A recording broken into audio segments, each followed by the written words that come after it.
is a ramble, but I need to explain the situation. We were what's called an echelon above corps unit, meaning that supplies would come into the seaport, we would take them as far as they needed to go, or transfer supplies in between bases up north. We were a Kuwaiti-based truck battalion moving supplies for the entire theater. When Donald Rumsfeld was asked a question about up armor by a specialist that had the question planted in his mouth by a reporter, they grounded all of the Iraq convoys until they were fully up armored because that had reached like the national level of attention, and we didn't have up armor, but we were a Kuwaiti-based unit, allegedly, you know.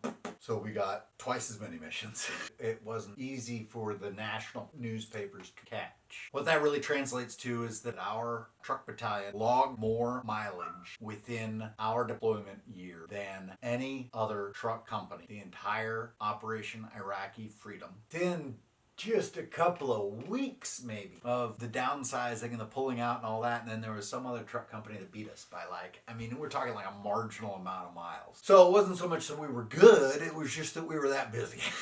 And in order to overcome the existentialist dread of putting that many miles on highways that could at any minute instantly kill me, I figured I'm going to figure this stuff out.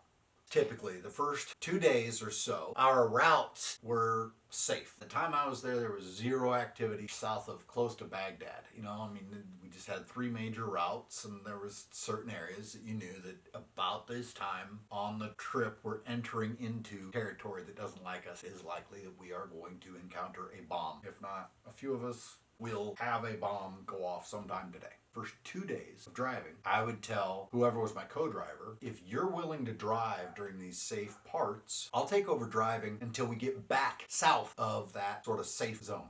And it worked out really well. My company commanders, it meant that I'd be doing all the driving during the dangerous parts, and they could coordinate movement and supplies and air cover and all the things that we needed to do to survive. And then during the safe parts, I got to read. So I thought it was a pretty good trade-off. I thought I was a bibliophile before. Some of the non-fiction topics that you really are only interested in when there's a gun to your head or a bomb underneath your ass. Who really cares about quantum physics? Who really cares about the history of religion? Steamrolled into things that I wanted to know more about. My curiosity from childhood was re-engaged. And all of a sudden the world just sort of opened up. Quantum physics might give me a key to what to expect after death. So might religion.